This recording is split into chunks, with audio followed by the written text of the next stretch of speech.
그러면 우리 김동환 교수님께서는 스승님으로서 이 사주와 타로의 차이를 어떻게 보시나요? 뭐 일단은 타로는 순간적인 판단. 그러니까 뭐 평생을 볼 수는 없는 거고 직업적성이 나오지도 않는 거고 그냥 순간 판단. 어떻게 그다음에 순간적인 그 순간의 내 마음이나 상대의 마음들을 이렇게 분석하는 능력은 좀 탁월한 거라고 볼 수 있고요. 그게 점이라는 용어이고요. 사주명리학은 점을 치는 건 아니고 평생 자기가 타고난 성격이나 직업적성이나 직무 역량이나 뭐 이런 것들을 분석하는 거기 때문에 좀 다르다라고 볼 수 있을 것 같아요. 그럼 인생의 큰 흐름을 보려면 사주를 보고 지금 당장 내가 무엇을 해야 될까요? 궁금하면 타로점을 보면 되는 거겠네요. 노력하지 않는 거 말고 노력한 거. 예를 들어서 노력은 하나도 안 했는데 사법고시 붙었을까요? 이러면 안 되고 본인이 사법고시 열심히 했는데 될지 안 될지 걱정되면 한번 이렇게 쳐보는. 그래서 좀 부족하다고 나오면 더 열심히 해야 되고 잘 된다고 나와도 또 놀고 먹으면 안 되는 거죠. 이게 타로 카드는 개수가 한정되어 있잖아요, 선생님. 그러면 이게 뽑는 사람에 따라서 해석이 일관되나요? 아니면 좀 달라지나요? 달라질 수 있습니다. 물론 이게 질문자에 따라서 또 질문에 따라서 타로 카드 해석이 충분히 달라질 수 있는데요. 예를 들어서 악마 카드의 예를 들어보면요. 악마 카드를 가지고 연애의 질문을 하신다면 관계, 연인 관계에 대한 재해석 이런 식으로 해석이 가능하고요. 나쁜 남자구나. 또 집착을 하는 남자일 수 있는 거죠. 또 건강에 대한 질문을 하신다면 건강에 좀 신호등이 켜져 있다라고 보실 수 있는 거죠. 질문에 따라 해석이 달라지는 네, 거네요. 그럼요. 네, 직장 문제를 질문을 하실 경우에는 이직이나 새로운 출발을 의미하기도 합니다. 그럴 때는 또 좋은 의미로 해석되네요. 네, 맞습니다. 그렇구나. 그래서 절대로 나쁜 것도 있고 무조건 좋은 것도 없고 그런 네, 원리가 맞습니다. 사주에도 적용되네요. 질문에 따라서 타로 카드는 충분히 달라질 수 있습니다. 네, 선생님은 많은 분들 상담해 보셨을 것 같은데 왠지 세대마다 질문이 다를 것 같아요. 어떻게 네. 정리할 수 있을까요? 일단 세대별로 굳이 나누어서 보자면 10대 같은 경우는 정말 연애가 가장 압도적이라고 볼 수 있어요. 그리고 20대 같은 경우도 연애가 압도적이죠. 근데 진로적성에 대한 질문이 점점 늘어나고 있습니다.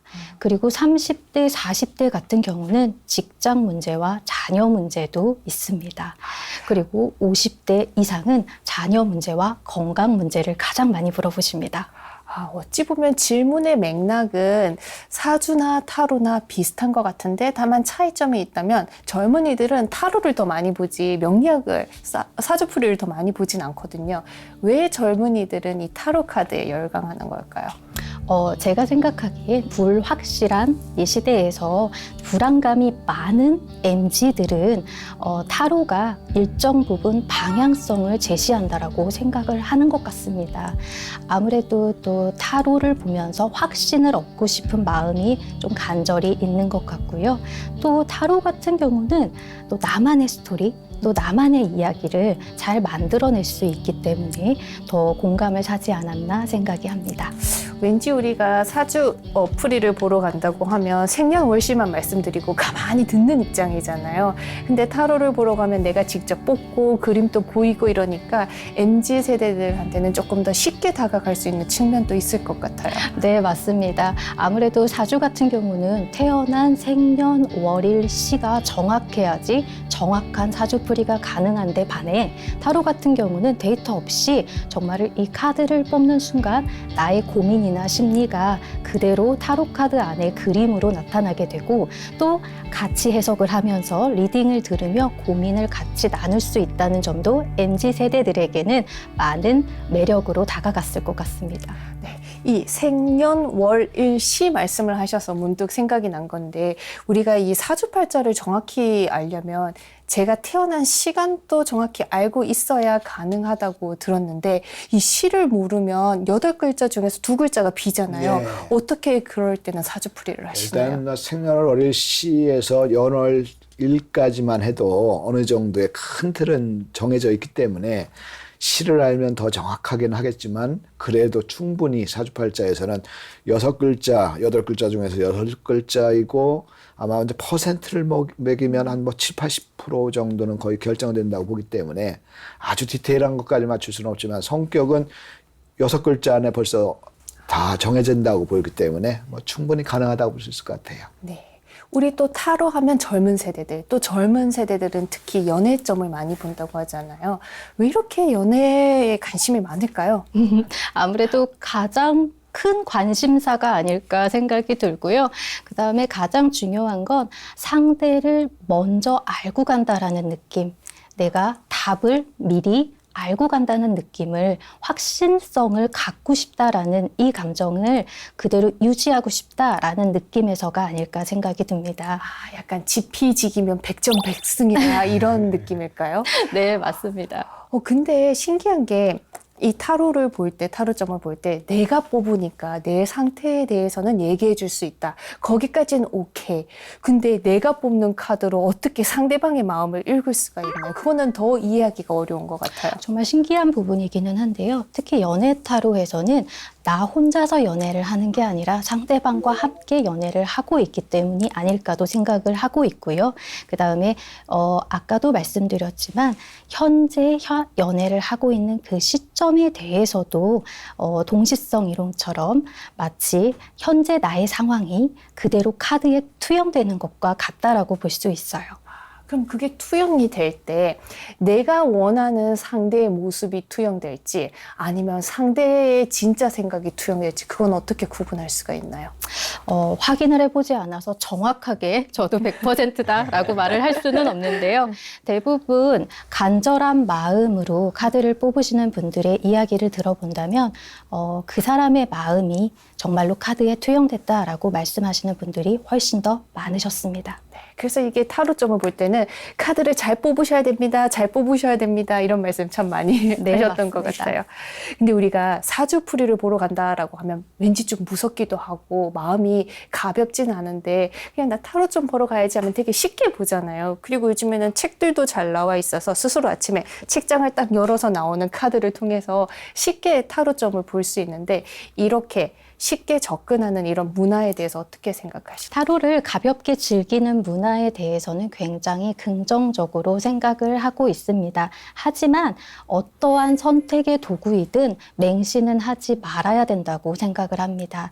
이 타로 카드는 점막입니다. 점막이기 때문에 나의 인생의 전체를 맡길 수는 없고 미래가 정해져 있는 것은 아니기 때문에 맹신보다는 또한 결정보다는 어떤 선택에 도움이 되는 도구로 활용을 하셨으면 좋겠습니다. 요즘은 유튜브를 통해서도 타로점을 볼 수 있잖아요. 딱 영상을 시청하면 카드가 나오고 거기서 제가 딱 선택을 하면 이렇게 해설을 들으면서 타로점을 볼 수 있는데 이런 타로 영상 컨텐츠는 어떻게 생각하시나요? 굉장히 긍정적인 효과도 있을 수 있지만 여기에 너무 의존을 하시는 분들이 많아지게 되면서 문제점은 의존, 그러니까 외부 판단에 의한 의존 강화가 문제라고 생각이 됩니다. 스스로 판단하려고 하지 않고 어떠한 문제든 간에 외부 판단에 내 의존도가 높아지는 현상을 이야기합니다. 네, 지금까지 뭐 타로점에 너무 맹신하지 마라, 의존하지 말라 이렇게 말씀을 하셨잖아요. 근데 실제로 이렇게 타로점을 봐주시면서 삶이 긍정적으로 바뀌면서 뭔가 자긍심을 느끼셨던 사례도 있으신가요? 삶이 완전히 바뀌었다라고 보기는 조금 어렵지만요. 선택에 앞서서 망설이시는 분이 계셨어요. 근데 그분의 상담을 하면서 태양의 카드가 나왔었거든요. 그 태양 카드를 뽑으시는 순간 저는 그 새로운 일을 망설이지 말고 시작하시라고 조언을 드렸고 한참 후에 그분에게 좋은 피드백을 들을 수 있었습니다. 선생님 말씀 듣고 시작하길 너무 잘했다는 이야기를 들었어요. 저는요, 요즘은 어플을 통해서도 타로 카드를 볼 수가 있잖아요. 어떻게 하냐면요. 하루에 한 번씩만 타로점을 보라고 하는데 제가 원하는 카드가 나올 때까지 계속 반복합니다. 같은 질문에 대해서. 그렇게 반복적으로 함께 타로 카드를 뽑으신다는 거는 말씀하신 것처럼 정말 내가 원하는 대답이 나올 때까지 결국 내가 원하는 답을 듣기 위해서인데요. 이거는 정말 정확도가 매우 떨어지는 행위입니다. 이럴 때는 대부분 저희 상담사들은 내담자에게 상황이 변하지 않으면 결과도 변하지 않는다. 그렇기 때문에 나의 노력과 상황의 개선이 후에 다시 한번 타로를 보도록 말씀을 드리고 있습니다. 네. 그러면 여러 장의 카드 중에서 우리 스님께서 가장 좋아하시는 카드는 무슨 카드인가요? 저는 사실 러브 카드도 굉장히 좋아하고요. 태양 카드도 굉장히 좋아합니다. 그 이유는요? 아무래도 사랑이기 때문에 러브 카드를 좋아하는 거고요. 태양 카드는 가장 순수하고 도전적이고 행복도 담겨 있으며 성공까지 담아 있는 카드이기 때문입니다. 이쯤 되니까 저도 이제 제 삶에 대해서 네. 두 분께 조언을 구하고 싶은데요. 이 사주 명리학, 제 생년월일을 활용을 해서 큰 틀을 좀 이해하고 네. 타로점을 통해서 지금 내가 이 순간 어떤 점에서 노력을 해야 될까 좀 알고 싶은데요. 예. 지금 제가 가지고 있는 고민은요. 제가 가장 잘 할 수 있는 게 무엇일까? 40대 중반이 다 되어가는데 아직도 그거를 찾고 있어요. 뭔가 일이 주어지면 되게 열심히 하는데 이제는 나이도 있고 에너지도 한정돼 있다 보니 좀 제가 잘할 수 있는 곳에 제 에너지를 좀 투자를 해서 성과를 내고 싶다라는 생각이 강하거든요. 예. 어떻게 하면 좋을까요? 글쎄, 뭐 지금도 충분히 열심히 잘하고 있는 것 같긴 한데, 우리 교수님 같은 경우는 저 사주에 겉으로 보여지는 거는 금도 있고 뭐 이렇게 좀 토도 있고 화도 좀 있고 뭐 이렇게 뭔가 이렇긴 한데, 그 중에서 금 같은 경우는 이제 신월생은 그게 이제 이 8월생이거든요. 양력 8월은 금으로 보기보다는 이제 아주 화로 보는 게 더 정확하다. 제가 분석해 본 결과. 그래서 화의 성향이 좀 자기 감정을 표현하기도 하고 드러내기도 하고, 그래서 화의 기운을 가진 사람들이 좀 뭐 예를 들어서 모델도 많고 연예인들도 많고 그렇게 좀 그런 사람들이 꽤 많은 편이에요. 그래서 그런 부분에서 이제 잘 선택하기도 했고, 그다음에 그 화가 이제 인성이라고 그래가지고 모성애가 좀 있어요. 상당히 모성애도 발달돼 있고 열정도 있으면서 모성애도 존재하는 사람이다. 그래서 따뜻한 사람들에게, 내 주변 사람들에게 따뜻하게 잘 감싸주기도 하지만 또 탁 일 맡겨놓으면 또 열심히 하는 부분들이 있어요. 그런데 그 화기운이 또 단점은 뭐냐면 이것저것 해보고 싶은 게 너무 많아. 맞아요. 관심사가 그래서 관심사가 너무 많으니까 지금도 정말 잘하고 있는데도 지금 엄청 잘하고 있잖아요. 뭐 이렇게 한국에서 예를 들어서 MC에, 교수에, 뭐 살림에 모든 걸 잘할 수 있는데 더 잘하고 싶은 게 있다는 거는 내가 생각하는 화들의 그 열정이에요. 열정이 좀 많아서 그러긴 한데, 그러면서 또 약간 거기에 사주에 이제 약간 기문관살이라는 게 있는데, 기문관살은 좀 이게 그 상대에 대한 배려라든지 약간 걱정이 좀 있어요. 쓸데없는 걱정도 좀 많아요. 그래서 이거 잘하면 잘 될 수 있을까? 못 될 수 있을까? 내가 이거 실수한 거 아닐까? 뭐 더 잘해야지? 뭐 이런 게 있어요. 그런 약간 실수나 남한테 잘못한 거에 대한 부담감이나 이런 것들, 딸한테 좋은 사람이고 싶어 하는 것 때문에 그래서 자기 반성을 좀 너무 많이 하는 거, 자기 반성을 좀 덜 해도 좋겠다. 그래서 그런 부분만 잘 지켜주면 뭐 나머지 뭐 지금 잘하고 계시고 앞으로도 더 잘할 수 있기 때문에 크게 걱정 안 하셔도 되지 않을까 그렇게 봅니다. 저는 그냥 여러 가지를 열심히 할 뿐 한 가지를 특출하게 잘하는 게 없는 게 늘 고민사거든요. 그거 선생님. 욕심이 너무 과해요. 그 최고의 대학인 동국대학교에서 그 학문으로 최고의 능력을 발휘하고 있고, 이 불교 방송에서 최고의 MC로 성장하고 있는데 뭐 더 욕심을 더 욕심이 가해. 그러면 그 말을 명심을 하고, 그렇죠? 지금 이 순간 저는 무엇을 열심히 해야 되는지 타로점을 통해서 보면 될까요? 그렇지, 한번 뽑아보시죠. 네. 제가 지금 가장 궁금한 거는요. 제가 지금 연구년이거든요. 이때 무엇을 집중해서 하는 게 좋을까? 가장 잘할 수 있는, 해야만 하는 거. 그걸 찾고 싶습니다. 네, 그럼 그렇게 한번 질문을 해보도록 하고요. 좀 간절한 마음으로 내가 어떤 것에 집중할 수 있을까라는 질문을 다시 한번 되새기시면서 카드 3장을 뽑아주세요. 3장을 뽑으면 되나요? 네. 좋습니다. 일단 얘랑요. 저 얘랑요. 그리고 저 끝에 있는 개를 보고 싶습니다. 네. 네. 이렇게 세 장을 퀸컵 카드가 나왔습니다.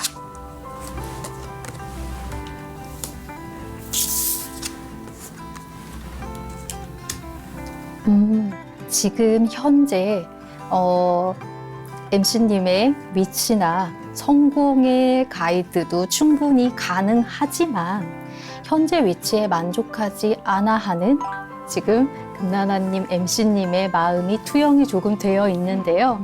나는 지금 이 현실에서 조금 벗어나서 새로운 무언가를 해보고 싶다. 나의 도전 정신을 좀 발휘해보고 싶다라는 마음이 조금 있으신 것 같아요. 맞아요. 그래서 내가 무언가를 만들어내고 창조적인 무언가를 해내고 싶다라는 마음이 간절히 있으신 것 같은데요. 맞아요. 다른 것보다도 내가 무언가를 만들어낼 수 있는 것, 내 노력으로 무언가를 해낼 수 있는 것에 굉장히 집중하고 싶어 하시는 마음이 있으신 것 같아요. 진짜 제 마음이 그래요. 네. 근데 그런 도전 정신은 너무나 좋으실 것 같으시고요. 제 생각에는 충분히 카드는 가능하다라고 이야기하고 있습니다. 그래서 무언가 도전할 게 생긴다면 충분히 도전하셔도 괜찮을 것 같습니다. 그 무언가가 무엇일까요? 창조적인 일인 것 같아요. 무언가를 만들어내고 무언가를 새롭게 도전하는 일일 것 같은데요. 예를 들자면은 무언가 손으로 만들어내는 직업도 좋지만 기획이나 아이디어 쪽 아니면 운동 쪽도 굉장히 좋을 것 같습니다. 제가 작년에 제 전공과 관련된 역학 교과서를 하나 집필을 했거든요. 근데 원래는 그거를 좀 유튜브 강의를 찍어보면 어떨까 이 생각은 하고 있었는데 아직 시작은 안 했거든요. 유튜브 같은 경우도 새로운 영상물을 창조하고 제작하는 거기 때문에 충분히 여기에 해당이 된다라고 볼 수 있습니다. 그러면 그거를 하는 게 더 좋을까요? 아니면 저는 골프를 너무 좋아하는데 좀 아마추어 시합 같은 데 나가기 위해서 도전을 해보는 게 좋을까요? 그렇다면 타로 카드를 다시 뽑아야 되는 상황이 생기는데요. 질문이 바뀌었기 때문에 새로운 카드로 다시 한번 질문을 해서 해석을 해드리겠습니다. 네. 카드 2장을 뽑으실 건데요. 네. 첫 번째는 골프를 생각하고 뽑아주시면 되겠고요. 네. 한 장은 유튜브를 생각하고 한 장을 뽑아주시면 됩니다. 네, 일단 골프는 얘를 뽑을게요. 네. 유튜브 강의. 얘 뽑을게요. 네. 생각이 왔다 갔다 해가지고. 일단 골프의 같은 경우에는 네. 본인께서 욕심을 내고 있는 상황이신 거는 같으세요. 그런데 말할 수 없는 어떤 덫에 걸린 상황처럼 벗어날 수 없다. 자꾸 그 한 자리만 맴도는 상황이다라고 해석이 가능할 것 같습니다. 요새 정책이에요. 해도 안 돼요. 네, 언한 정체기에 좀 다다르신 것 같으신데요. 이 여자 타로 카드 안에 있는 이 여자의 그림을 자세히 보시면은 눈을 가리고 있고요. 팔이 묶여 있는 상태입니다. 움직일 수는 없어요. 그러나 하지만 스스로 결박을 한 상태이기 때문에 얼마든지 풀어낼 수 있는 상황이에요. 네. 그래서 제 생각에는 금나나님께서 충분히 이 슬럼프를 굳게 넘기실 수 있을 거라고 생각이 되고요. 그 다음에 유튜브 같은 경우는 이 바보 카드를 뽑으셨는데요. 이 바보 카드 같은 경우는 새로운 시작을 의미합니다. 그래서 두 가지로 비교를 해봤을 때는 새로운 시작인 바보 카드, 즉 유튜브가 훨씬 더 좋다라고 보실 수 있겠고요. 유튜브를 하시는 게 더 잘 맞지 않나라고 생각이 됩니다. 참 신기한 것 같아요. 그리고 또 한편으로는 약간 이런 느낌도 들어요. 내 마음도 이미 결론은 알고 있다. 맞습니다. 이거를 스님을 통해서 다시 한 번 더 확답을 얻고 싶다라는 맞습니다. 마음도 있었던 것 같아요. 네, 맞아요. 타로 카드 같은 경우는 이 무의식 속에 있는 것들을 내가 타로 카드로 확인하는 거죠. 확인을 받고 또 확신을 얻고 싶은 그 마음을 타로 카드 그림으로 해석을 받는 거라고 보시면 됩니다. 근데 이게 바보 카드가 나왔더라면 좀 강의를 제작을 할 때 너무 이렇게 딱딱하게 하지 말고 좀 이렇게 재밌게 하라 이렇게 해석도 가능한가요? 물론이죠. 그렇게 해석도 충분히 가능은 하지만요. 타로 카드에서 가장 강하게 주는 메시지는 새로운 시작. 아, 네, 내가 한 번도 도전해보지 않았던 혹은 내가 새롭게 출발하는 의미가 가장 많이 담겨 있다라고 볼 수 있는 거죠. 이미 답은 정해져 있네요. 네. 네, 저한테 새롭게 시작할 수 있는 용기와 확신을 주셔서 너무 감사합니다. 네. 지금까지 우리가 사주를 통해서 큰 흐름을 잡고 이름을 통해서 기지를 짚고 그리고 풍수와 카드까지 살펴보았습니다. 이제 마지막으로 한 가지 질문만 남아있는데요. 바로 우리가 매일 보는 이 얼굴 안에는 도대체 얼마만큼의 메시지가 담겨 있을까요? 과연 이 얼굴을 통해서 운명을 읽을 수 있는지 마지막으로 간상학에 대해서 살펴보도록 하겠습니다. 교수님, 이 얼굴을 통해서 어떻게 운명을 예측할 수가 있나요? 굉장히 많은 것들이 얼굴에 드러나게 되어 있어요. 예를 들면 표정, 그리고 행동, 습관, 그리고 감정까지 얼굴에 다 드러나게 되어 있는데요. 컨디션과 건강, 생활 습관, 감정, 성격 등 삶의 흔적이 얼굴에 고스란히 나타나게 되어 있습니다. 그것이 곧 관상으로 드러나게 되는 것입니다. 그렇다면 이 간상을 보실 때 가장 먼저 보시는 곳은 어디신가요? 관상을 볼 때는 어느 한 곳을 보는 것보다는 전체적으로 보아야 하는 겁니다. 전체적으로 각 하나하나를 분석한 후에 전체적인 균형이 잘 맞춰져 있는지를 보게 됩니다. 그렇다면 교수님, 저의 간상은 어떠한가요? 관상이 매우 아름다우십니다. 일단 이마가 굉장히 잘 발달이 되어 계시고요. 양쪽 볼도 그다음에 코는 나 자신을 뜻하는데요. 나 자신과 양쪽 볼이 잘 받추어져 있으시기 때문에 주변 사람을 뜻하는 양쪽 광대볼과 나 자신을 뜻하는 코가 균형을 잘 갖추고 계시는 관상이십니다. 눈썹까지가 상정이라고 하고 초년을 상징하고 코까지가 중정이라고 해서 중년을 상징하고 턱까지는 말년을 하정이라고 하는데 일단 초년 이마 부분이 아주 넓고 이렇게 도톰해서 초년 보기 꽤 좋다고 보고 중년도 코가 좀 우뚝 서고 그래서 그다음에 볼도 좀 있어서 그러니까 나도 중심 있고 주변에 사람도 많이 따르는 부분들이 있다. 자신감도 좀 있고 그다음에 말년도 지금 전체적으로 좋고 그다음에 이 입술에 세로주름이 꽤 많거든요. 세로주름은 인기살이에요. 도화살. 그래서 세로주름이 촘촘하게 있는 사람들이 최고의 인기를 얻을 수 있기 때문에 아마 교수로 안 갔어도 연기자를 했거나 뭐 배우를 했으면 아마 최고의 배우가 되지 않았을까. 다만 탤런트나 이거보다는 영화 배우 이런 쪽이 훨씬 더 잘 어울려요. 그냥 전체를 이렇게 그 암기를 하고 나서 연기하는 게 좋지 막 디테일하게 계속 이 내일 촬영하는데 전날 암기하고 그러면 힘들어요. 오, 맞아요. 그래서 저 항상 방송 나가면 작가님들께 저 대본은 며칠 전까지는 그러니까. 주세요. 항상 그 부탁을 드려요. 예, 왜냐하면 영화 같은 경우는 대본 하나로 1년을 찍는데 방송, 텔레비 이제 드라마 같은 경우는 뭐 갑자기 쪽대본도 나오고 그러는데 그거보다는 배우를 하셨으면 아마 이 최고의 배우가 되지 않았을까. 어머, 너무 신기하다. 진짜. 네.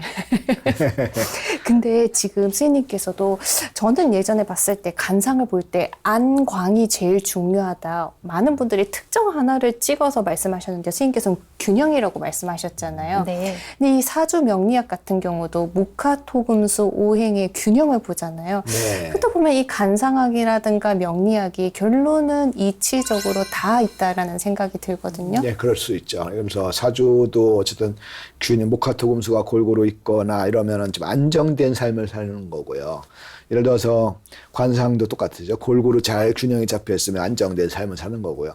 근데 어느 순간에 코만 잔뜩 크거나 눈만 잔뜩 크거나 그러면 입만 너무 크거나 그러면은 뭔가 좀 독특한 특별한 삶을 살 수 있어요. 사주들에서 한쪽으로 확 몰려 있으면 특별한 삶을 살 수 있죠. 그 대신 굴곡도 더 있을 수 있죠. 그러니까 예를 들어서 조용필, 가왕 같은 경우도 목이 6개예요. 7개 중에서 목이 6개니까 엄청난 거죠. 토 2개, 금 하나, 화도 없고 수도 없고. 그러니까 그런 분들은 독특한 특별한 삶을 사는데 안정되고 뭐 편안한 삶을 살 수는 없는 거죠. 그래서 둘 다 뭐 장단점이 있다라고 볼 수 있어요. 뭐 이 눈의 광채도 중요하긴 한데 그 광채를 읽는다는 게 쉽지는 않기 때문에 일단 이렇게 전체적인 걸 보는 게 훨씬 더 필요하다고 볼 수 있을 것 같아요. 제가 또 어디서 들은 말은요. 간상을 조금 덜 믿게 된 계기가 하나가 뭐냐면 이런 말을 들었어요. 사기꾼 간상이 제일 좋은 간상이다. 남에게 사기를 쳐려면 호감을 주는 인상이어야 되잖아요. 예, 요새 뭐 그런 것도 있어요. 그러니까 관상 중에서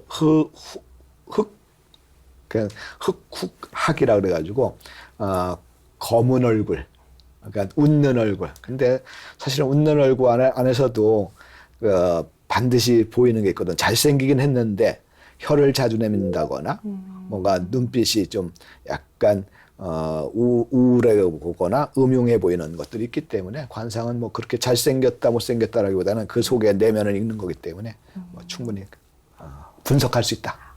네. 근데 이런 말 있잖아요. 얼굴이 바뀌면 운도 바뀐다. 이 말은 또 어떻게 해석해야 되나요? 관상이 바뀐다 그래서 모두 눈이 바뀐다라고 볼 수는 없습니다. 아무래도 나의 마음가짐이 먼저가 아닐까 생각이 됩니다. 내가 어떤 것을 성취하고 싶을 때 나의 마음가짐을 다잡게 되고 그 마음가짐을 다잡게 되면 행동이 달라지게 되고 또 그 행동이 바뀌게 되면 운도 바뀌게 되는 이런 이어지는 게 아닐까 생각합니다. 어른들이 이런 말씀 하시잖아요. 웃으면 복이 옵니다. 그럼 웃는 표정, 웃는 태도가 간상에도 영향을 미치나요? 아까도 말씀드렸다시피 관상에는 굉장히 많은 것들이 나타나게 돼요.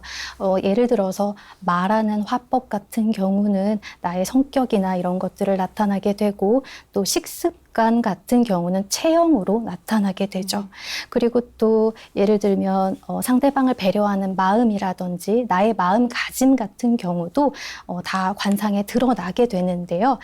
가장 궁금해하시는 복은 제복이 아닐까 생각이 됩니다. 특히 제복은 얼굴에서 코에 해당이 되고요. 이 콧망울을 커지게 하는 운동은 가장 좋은 운동은 바로 웃는 것입니다. 많이 웃으면 웃을수록 이 근육의 움직임에 의해서 이 콧망울이 좀 더 선명하게 보일 수 있습니다. 근데 제가 느껴보니까 웃으면 복도 오지만 주름살도 같이 따라요. 네, 맞습니다. 많이 웃으면 눈가 주름도 생기고 맞습니다. 팔자 주름도 생기고 이가 주름도 생기는 것 같습니다. 근데 웃으면서 생기는 그런 긍정적인 주름 같은 경우는 나쁜 주름이 아니기 때문에 좋게 볼 수 있습니다. 아마 또 시청자분들께서 가장 궁금해 하시는 것 중에 하나가 요즘 성형수술을 하는 이유가 어떤 미적인 것을 위한 것도 있지만 간상을 좀 개선하기 위해서 성형수술을 한다는 분들도 많으시거든요. 성형을 해서 좀 간상이 좋아지면 운도 좋아질 수 있는 건가요? 성형을 하시게 되면은 인상이 바뀌게 되죠. 네, 인상이 바뀐다는 것은 당연히 관상이 바뀌게 되는 거라고 볼 수 있습니다. 네, 성형 수술을 하시면 흉터가 남게 되죠. 그럼 그 흉터가 아무는 시간이 필요하게 됩니다. 운의 그 회복 기간이 필요하게 되는 거죠. 그러면 이제 그 성형수술을 하고 흉터가 남고 회복이 된다면 그 이후에는 운이 좋아지는 건가요? 그 시간을 거치고 나면? 100% 좋아진다라고 솔직히 말할 수는 없습니다. 다만 그 바뀐 관상 자체가 긍정적이라면 충분히 그러실 수 있습니다. 아, 그렇구나. 그렇다면 성공한 정치가나 기업가들을 봤을 때 공통적으로 보이는 간상은 어떤 게 있을까요? 어떤 특징이 있을까요? 일단 정치가와 기업인들의 관상은 동물 관상으로 설명을 할 수가 있겠는데요. 공통점이라기보다 일단 정치인들의 경우는 육식동물의 관상을 가지신 분들이 굉장히 많습니다. 그리고 기업인들의 경우에는 두 가지로 나눌 수 있는데요. 일단 창업을 하시는 기업인들의 경우 육식동물의 관상들이 많이 있으시고요. 또 창업이 아니라 이제 오너 2세라든지 기업을 물려받아서 내가 길고 오래 끌고 가야 되는 책임을 맡으신 분들은 초식동물의 관상이 많이 있으십니다. 그렇다면 이 간상은 우리가 선천적으로 타고난 이어나는 것도 있고 성형수술을 통해서 바꿀 수 있다면 후천적인 면도 개선의 여지가 얼마든지 있는 거겠네요. 네, 관상은 후천적으로 얼마든지 바뀔 수 있습니다. 근데 다만 관상이 바뀐다 그래서 인생의 운이 모두 다 바뀐다라고 볼 수는 없습니다. 관상은 후천적으로 성형이나 문신, 또 행동, 또 삶을 대하는 태도에 대해서도 바뀌어질 수 있는데 좋은 관상을 만드는 거는 가장 중요한 삶을 대하는 태도가 아닐까 생각이 됩니다. 마해상서에서요. 관상불여 심상이라는 말이 있습니다. 이것은 관상보단 심상이다 라는 말인데요. 김구 선생님께서 마해상서를 공부를 하시다가 관상 공부를 하시다가 본인의 관상이 거짓팔자인 것을 알고 굉장히 좌절을 하셨어요. 그때 마해상서 맨 뒷페이지에 나와 있는 관상불여 심상이라는 글귀를 읽으시고는 마음을 다잡고 독립운동을 하셨다는 일화가 있습니다. 이처럼 자신의 의지로 충분히 관상도 운명도 바꿀 수 있습니다. 김구세님 말씀을 들으니까 또 생각나는 게 일본의 또 유명한 관상가인지 역술가인지는 생각이 안 나는데 너의 사주팔자는 매우 안 좋다, 뭐 거지다, 단명할 거다 이런 말씀을 들었는데 오랜 기간 동안 단식을 하시고 나서 소식인가 단식을 하고 나서 운명이 바뀌었다 뭐 이런 글을 읽은 적도 있거든요. 네, 맞습니다. 일본의 관상가인 남보쿠 이야기인데요. 남보쿠의 경우에는 어려서 소문난 남봉꾼이었다고 해요. 근데 어느 날 관상가가 남보쿠의 얼굴을 보고는 10년 안에 칼 맞아 죽을 상이라는 말을 하게 돼요. 그래서 그 말에 충격을 받은 남보쿠가 관상가를 쳐다보게 되는데 관상가가 말을 이어나가게 돼요. 죽기 싫으면 지금 당장 절로 가서 스님이 되길 청해보라고 이야기를 해주죠. 그 말을 들은 남보쿠가 절로 가서 큰 스님께 스님이 되길 청합니다.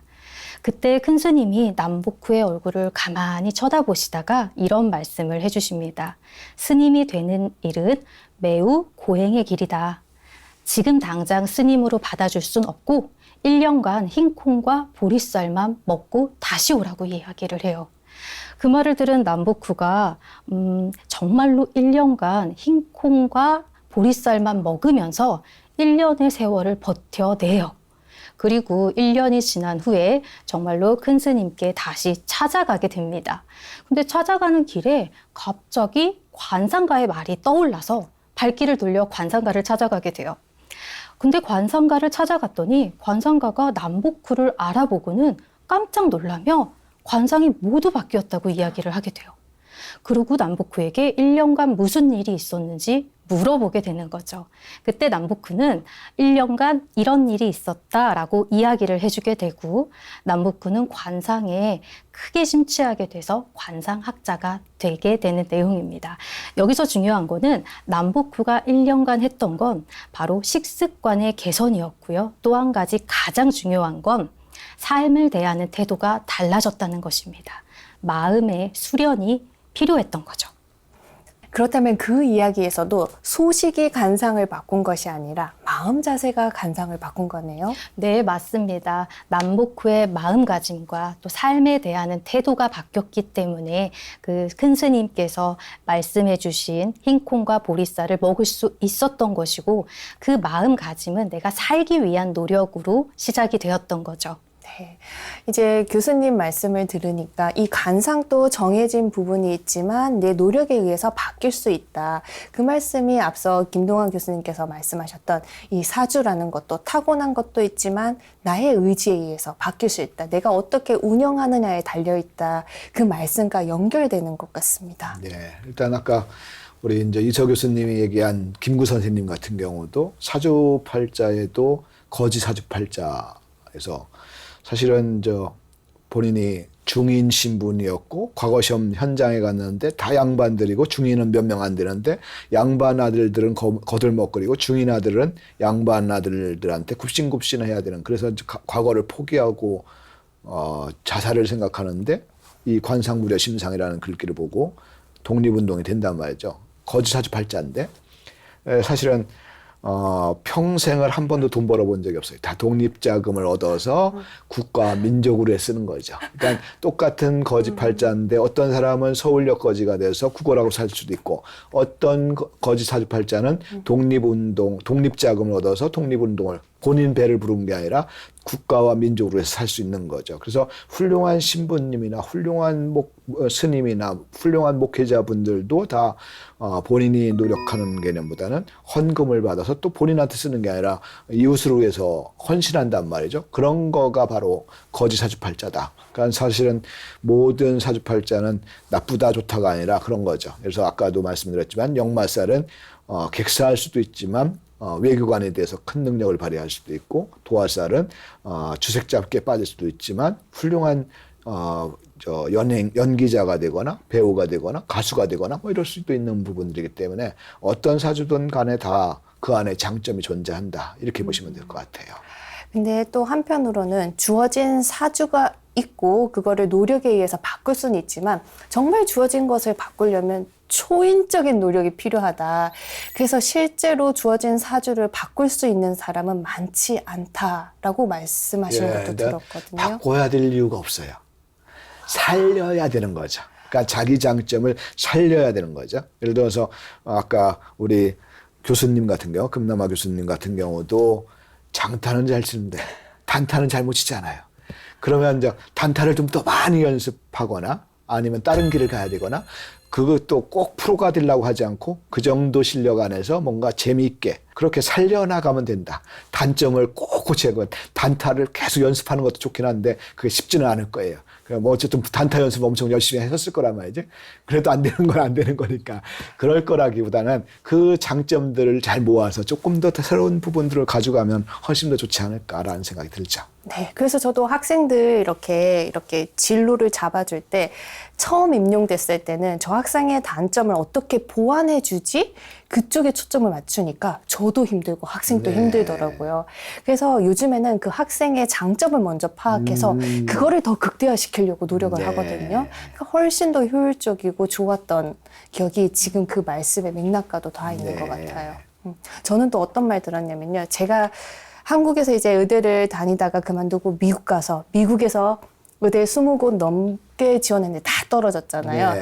그거를 한 역술가 스님 어떻게 풀으셨냐면 제가 의사가 될 사주가 아니기 때문에 의대로 가려고 하니까 그렇게 힘들었다라는 이 말을 듣기도 했었거든요. 네, 사실은 뭐 의사 하셔서도 잘하긴 했을 텐데 다만 좀 약간 그 안에 소심성도 존재해서 뭐 수술을 하거나 그러기에는 약간 그렇게까지 배짱이 뛰어나지는 않았기 때문에 만약에 의대를 해서도 뭐 예를 들어서 조금 더 뭐 내과라든지 약간 상담으로서의 뭐 정신과라든지 이런 쪽으로 하셨으면 아마 훨씬 더 잘하셨을 가능성이 좀 있긴 해요. 그래서 그 부분은 뭐 충분히 의사적 재능도 있긴 했다. 그렇지만 뭐 지금도 잘 어울리시기도 하고. 네. 오늘 두 분과 통해서 정말 다양한 분야, 사주명리, 성명학, 그 다음에 풍수, 타로, 이제 간상까지 다 통틀어 살펴봤는데요. 실제로도 교육도 하시지만 많은 분들 상담해 주시잖아요. 이 길을 오랫동안 걸어오시면서 어떤 점이 가장 보람되고 만족스러우셨는지 각각 말씀해 주시겠어요? 일단은 뭐 정말 많은 분들을 만나기도 하고 예를 들어서 김명민 배우 같은 경우는 정말 힘들어 했었어요. 그 무명 시절에. 그래서 이제 애기 이름 짓고 이민을 가려고 했었는데 이민 가면 좋겠느냐 이렇게 해서 제가 그 사주가 완전 도화적 기질도 강하고 연기자로서의 최고의 능력가였어요. 그래서 좀만 참아봐라. 근데 신기하게 한 1, 2년 정도 돼가지고 불멸의 이순신 주인공이 돼서 지금은 뭐 누구도 넘볼 수 없는 그런 연기자가 됐죠. 그래서 그럴 때 보람이 있어요. 누군가 상담을 했을 때 그 사람들이 장점을 찾아서 또 희망을 가지고 미래를 좀 개척해 나갈 때 노력하지 않는 게 아니라 노력하면서 개척해 나갈 때 그럴 때 정말 도움이 되고 좋은 일들을 했다. 라고 볼 수 있겠죠. 네. 정말 잘해주셨네요. 김명민 배우님 진짜 연기 잘하시잖아요. 이민 가셨으면 큰일 날 뻔했습니다. 그렇죠. 예. 네, 저는 보통 학부모들 상담을 많이 하게 되는데요. 특히 자녀 교육에 있어서 조금 어려움을 겪으시는 분들이 조금 많으세요. 자녀의 성향을 잘 몰라서 어떻게 아이들을 대해야 되는지 또 어떻게 교육해야 되는지를 난감해 하시는 분들도 많고요. 특히 아이들이 사춘기가 오게 되면은 학부모들이 통제하는 게 좀 어려우시고 아이를 다루는 걸 좀 힘들어 하시는데 정말 신기하게 오행에 따라서 또 사주에 따라서 아이들을 충분히 컨트롤할 수 있는 힘이 있거든요. 그리고 또 순간순간에 매번 어떠한 질문에서는 타로 카드를 이용하기도 하고요. 그래서 그런 것들로 학부모님들과 소통을 나누면서 자녀 교육에 도움이 되었을 때 그때 가장 보람을 좀 크게 많이 느꼈습니다. 네. 오늘 두 분과 같이 얘기를 나누면서 저의 평소 관심사였던 사주 명리 역학에 대해서 얘기를 나눠봤는데요. 제가 생각하는 운명 사주는 뭐랄까 약간 속되긴 하지만 고스톱에 비유할 수 있을 것 같아요. 고스톱을 치면 딱 저희한테 딱 패가 주어지잖아요. 그 패가 왠지 사주 팔자인 것 같아요. 근데 그 패가 좋다고 항상 이기는 것도 아니고 나쁘다고 항상 지는 게 아니잖아요. 내가 이거를 어떻게 게임을 하느냐에 따라서 패와 관계없이 결과는 달라질 수 있잖아요. 훌륭하네요. 그게 우리의 운명이 아닐까 이런 생각을 하는데 훌륭한 너무 사주 적절한 분석이에요. 비유였어요. 네. 오늘 두 분 이렇게 함께 하신 소감이 어떠신가요? 이렇게 사주 역학에 관심이 많은 MC 보신 적 있으신가요?